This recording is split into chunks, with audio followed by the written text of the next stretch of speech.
The Sealed Book.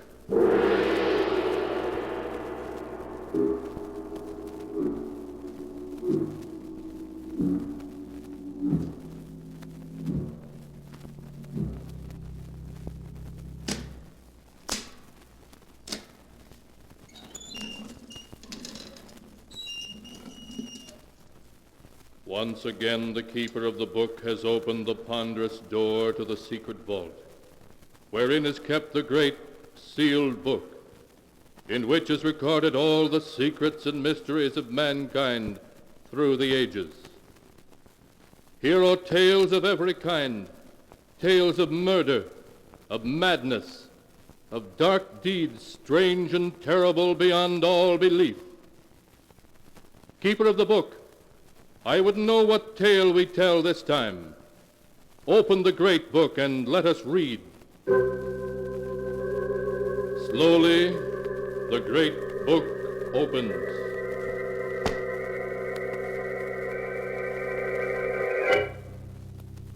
One by one, the keeper of the book turns the pages and stops. Ah, the strange story of a beautiful woman whose jealousy was so great that even the grave could not give her peace. A tale called Death at Stormhouse.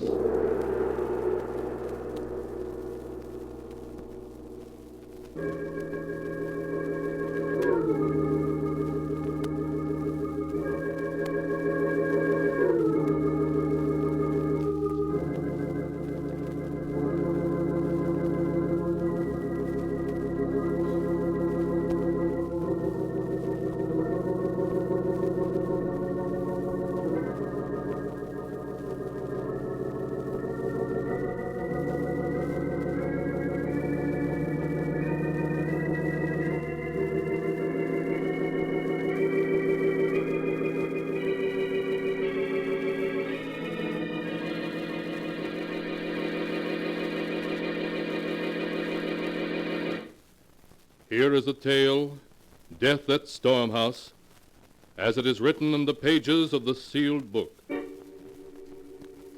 It takes place in the old New England mansion known as Stormhouse, perched high on the cliffs above the crashing waves of the Atlantic Ocean. In her bedroom, Lizette Lester, young and beautiful mistress of Stormhouse, lies desperately ill, listening to the storm that is raging outside as her husband and Dr. Warren, their lifelong friend, hover over her. John. John. Yes, Lizette? John, open the window. I want to hear the storm. I want to hear the thunder crash and the wind scream. I'll open it, John. You stay with Lizette. Thank you, Howard.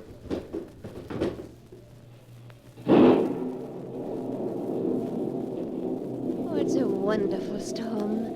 I've known it was coming for 3 days. I've always known when a storm was coming, haven't I, John? Yes. Yes, Lizette. You've always known. And I've been waiting for this one. I've been waiting for it so I could die as I was born. On a night when there's a storm filling the sky and death riding the wind to take me as it took my mother that night. Lizette, don't say that. You mustn't excite yourself, Lizette. It weakens you. I'm dying, Doctor. You know it as well as I do. It's only the storm that's keeping me alive now. Oh, Lizette. Lizette. John, darling, Yes, Lizette. in my will there's a bequest to old Andrew for his faithful service. Everything else is left to you, including the house.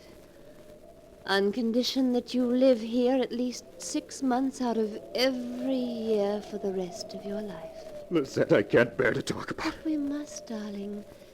You don't mind the condition that you live here half of every year, do you? Of course not, my dearest. I couldn't bear to think of you as ever very far from me, in life or in death. I'll always be with you, my darling. And you won't marry again, will you, John? Never, Lizette. I swear it. You've sworn it, John. You mustn't break your vow. If you do, I'll be angry. Very angry. And when I'm angry, I do terrible things. You know that. I know, darling. You have my promise. I'll never break it.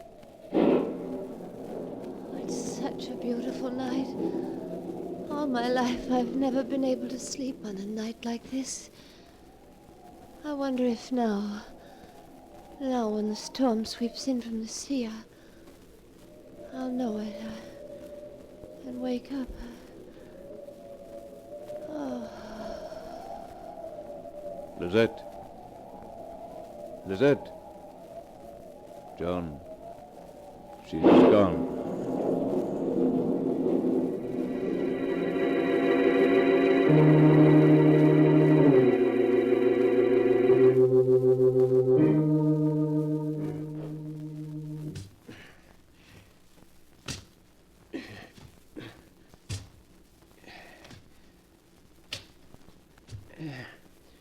There. It's done, Mr. John. I couldn't want better if it was myself buried down there in the ground. Thank you, Andrew. I'll put the tools away now. Call me if you want me. I can't believe it's Lizette we've buried here, Howard. Somehow she seems still alive. She loved living so. It's a beautiful spot here on the edge of the cliff. She made me promise she should be buried here, where she could watch the storms come in from the sea, hear the waves beating on the rocks below. John, do you mind if I speak personally to you? Why should I? You're my best friend. My only one, in fact. That's one of the things I wanted to talk about. In the 3 years since you married, you haven't painted a single picture. No. No, I haven't. I've started some, but there was always something Lizette wanted to do. For 3 years you've been cooped up here, seeing no one. You might as well have been in prison. You should get away for a while now. Why don't you spend the winter in New York? Renew old friendship. Catch up on what's happening in painting. Yes, I'd like that. And there's another thing. Yes, Howard? The promise you made to Lizette. Promise? Oh, you mean not to marry again? Yes. You mustn't take it too seriously. You're too young to spend your life alone, grieving. Lizette wouldn't have made you promise if she had thought... I don't know. It seemed to mean so much to her. Well, when Lizette was alive, it seemed quite impossible to me I should ever love another woman. But you will, and I'm sure Lizette would understand. I'll think about it, Howard. The truth is, just now I feel a little confused. Well, let time take care of the matter. But you will close up Storm House and try a few months in the city? Yes, I will. I'll come back in the spring. After all, I'm obligated to live here half the year. But I'll leave old Andrew in charge and spend the winter in New York.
And now to continue the story, as it is written in the sealed book.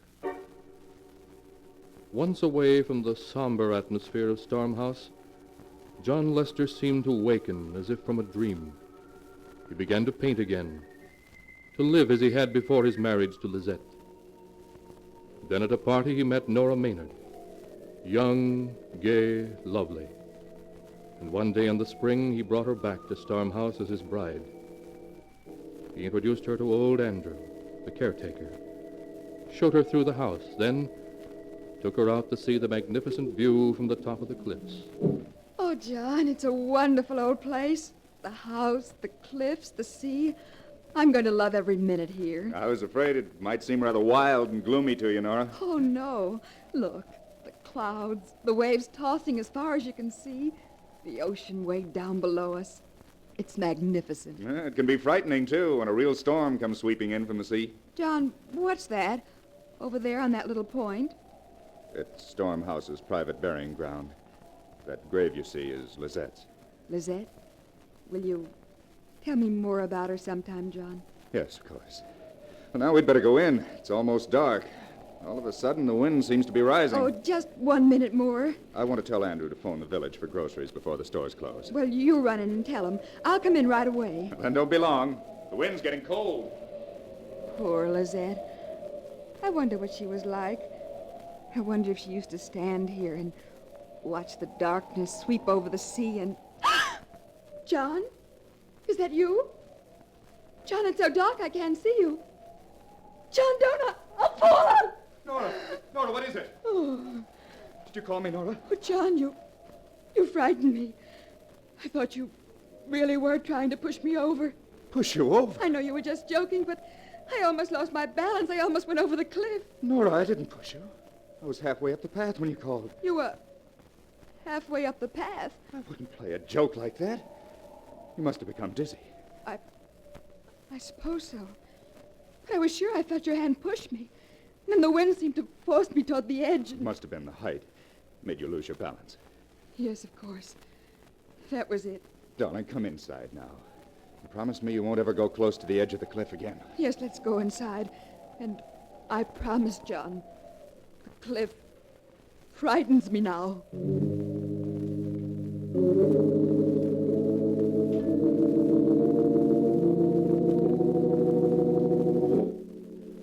During those first weeks after John Lester returned to Storm House with his new bride, the wind never ceased to howl about the great old house. Several times when Nora was walking near the cliffs, strong gusts sprang up that would have pushed her over to her death if she had been walking closer to the edge. Then one afternoon, Nora discovered old Andrew piling flat, large rocks on top of Lizette's grave. There. Andrew, what in the world are you doing? What are those rocks on Lizette's grave for? It's the wind, Miss Nora. Blowing night and day like it has. It's been blowing the dirt right from off Miss Lizette's grave. How strange. Yes, sirree. Give it a couple more weeks and it'd have scooped up all the earth and had the coffin clear uncovered. But the rocks will stop that. Yeah, I guess that's enough.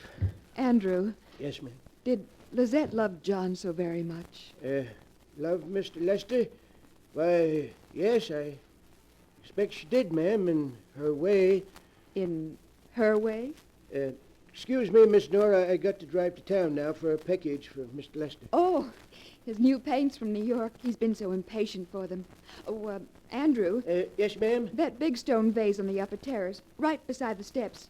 It's loose on its base. I saw it swaying yesterday as if it were going to fall over into the garden. Please fix it, will you? As soon as I get back from town, ma'am. Thank you, Andrew. You know that Dr. Warren's staying for dinner. Yes, Mr. Lester told me. Oh, well, I promised to meet him in the garden at 4. Be sure to fix the vase, Andrew.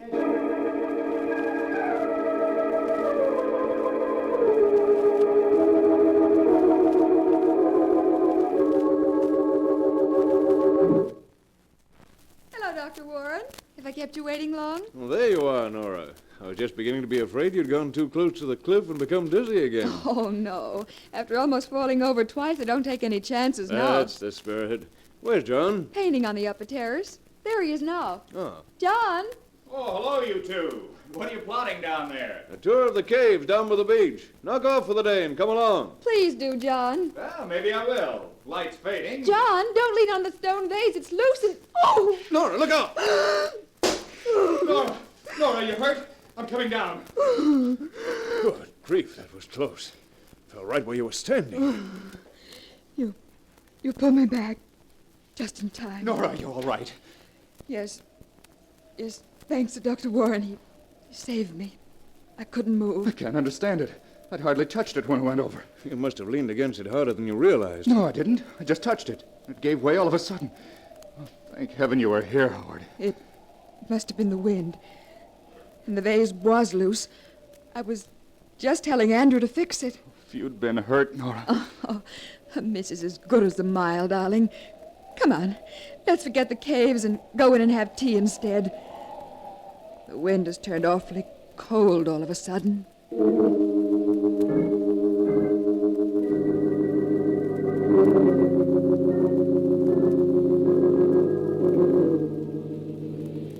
Listen to that confounded wind. I can't even read anymore. It makes such a racket. Would you like me to read to you, darling? No. I'm just jumpy, I guess. It isn't something special, is it? You're not regretting that you married me? Oh, don't be silly, Nora. It's just the wind. For the last 2 months, it hasn't let up night or day. Listen to it now. Oh, it is upsetting, darling. Sometimes it sounds just like a voice saying something you can almost make out, but not quite. I haven't painted a stroke in 2 months. Every day I get my canvas and my paints ready, and then the wind rises and distracts me.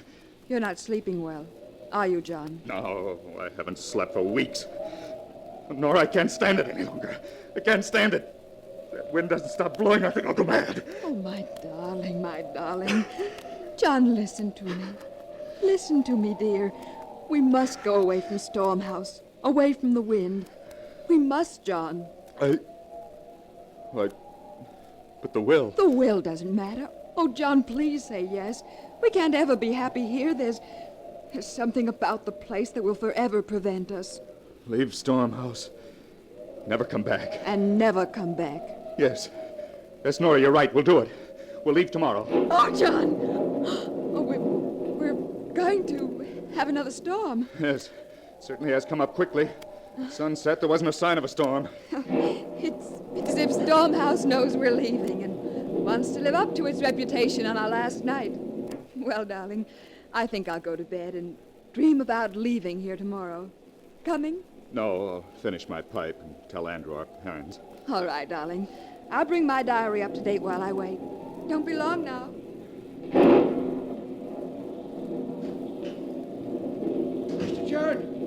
Mr. John. What is it, Andrew? Land sakes, Mr. John. A real granddaddy of a lightning bolt hit the cliff just now, right beside the burying ground. It opened up a big crack in the earth, running right across her grave. Her grave? Lizette's? I could look right down and see the top of the coffin. Oh, well, you can fix it in the morning.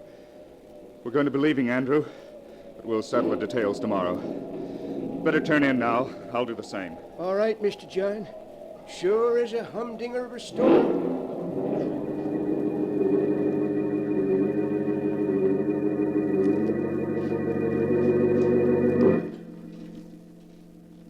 And tomorrow we leave here forever.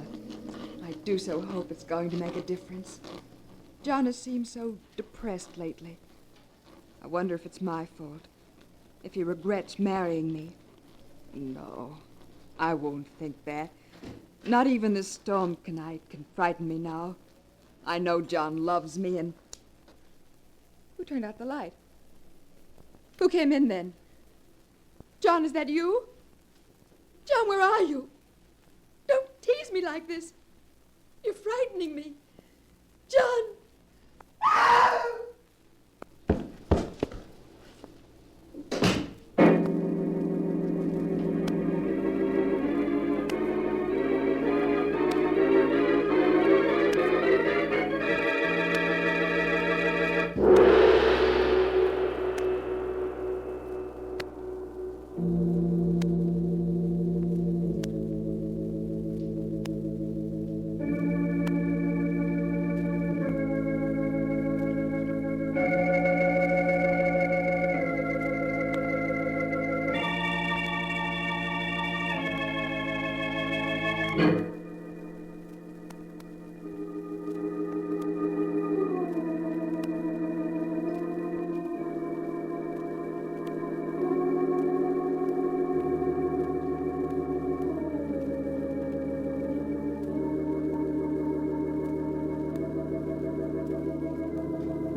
to continue the story, as it is written in the sealed book.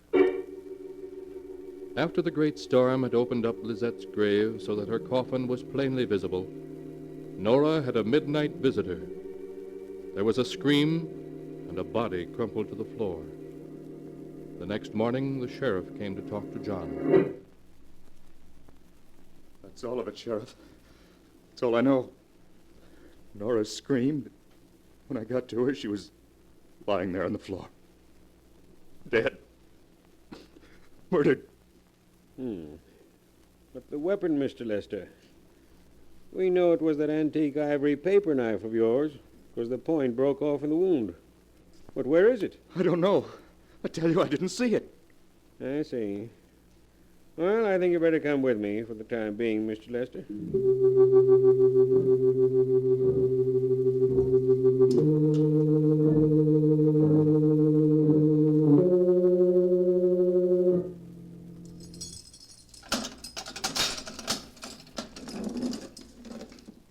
Here's the prisoner, Doctor.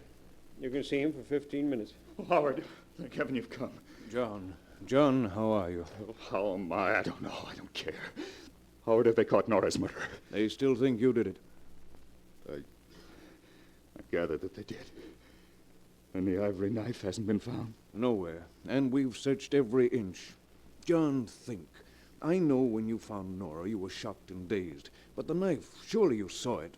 Surely you drew it from the wound, put it down somewhere. You must have. I've tried to think, Howard. I'm sure I'm right. There was no knife. Only Nora, crumpled beside her writing desk. The blood staining her nightdress. The wind screaming outside as if in triumph. I understand. I know you didn't murder Nora. I don't know how we're going to convince the world. Is it as bad as that? As bad as that. If only the knife had been found, it could have been suicide then. But the knife is gone, and you testify that Andrew is innocent. So, as there wasn't any other living soul but yourself in the house that night... I see. Well, I've told them all I can. I don't know how the knife could have disappeared. There's nothing more I can do. Even though they hang me.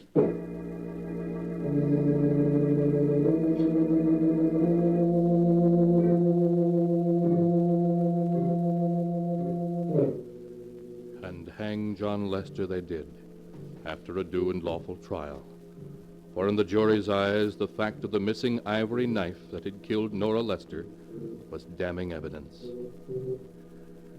After the execution, John's old friend, Dr. Warren, conveyed the body homeward to Stormhouse, where he and faithful old John buried it in the tiny burying ground.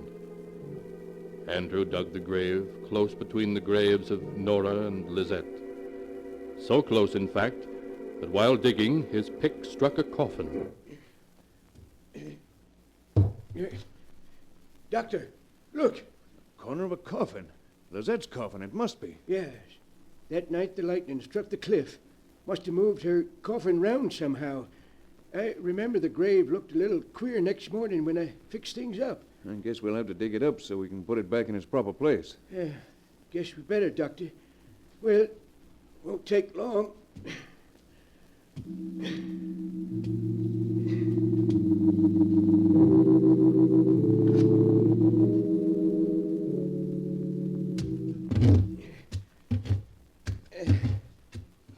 There, Doctor. Guess that does it all right. Good. Now we'll just slide the coffin back into its place. You've made plenty of room. Dr. Warren, What is it, Andrew? the lid of this coffin's been tampered with. Tampered with? But that's impossible. Come take a look, Doctor. You'll see I'm right. I guess I'd better. Stand aside, Andrew. Yes. Now, just what do you mean? Look, Doctor. All along both sides and this end. The screws. They're all loose. Yes, They've been pulled out of the wood when someone lifted the lid. This coffin's been forced open. that's right, Doctor. Only, look, how was it forced open? There's no tool marks on the wood. No tool marks. Then whoever did this just didn't leave any. Andrew, we've got to look inside and see why Lizette's coffin was molested. Maybe we'd better leave it just as it is, Doctor. We can't do that. Here, put your pick under the edge and the lid. There. That's it. Now, lift. Well, if you say so. Easy does it. There. It's loose. Now, we'll see what... I told you. I told you we shouldn't opened it. A bloody knife. The ivory knife that killed Nora. Here, in Lizette's coffin. They hung Mr. John because they couldn't find the knife. And it's been here all along, held tight in Lizette's hand.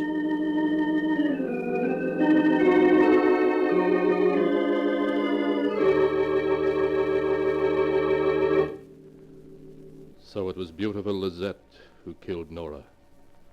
Lizette, whose jealousy was so great that it reached back from behind the veil of death. And it was Lizette who took the knife of murder back into her grave with her, so that John, too, would suffer her vengeance. Or was it? Was there some other answer? You must decide that for yourself, for the sealed book does not say. You have heard the story in all its strangeness, just as it is written here.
And now, keeper of the book, before you close the great book, show us the tale we tell next time.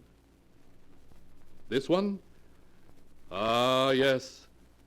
Why, this is amazing. It's a tale of a man who killed, a corpse that laughed, and a murder victim who died twice. A tale called The Accusing Corpse.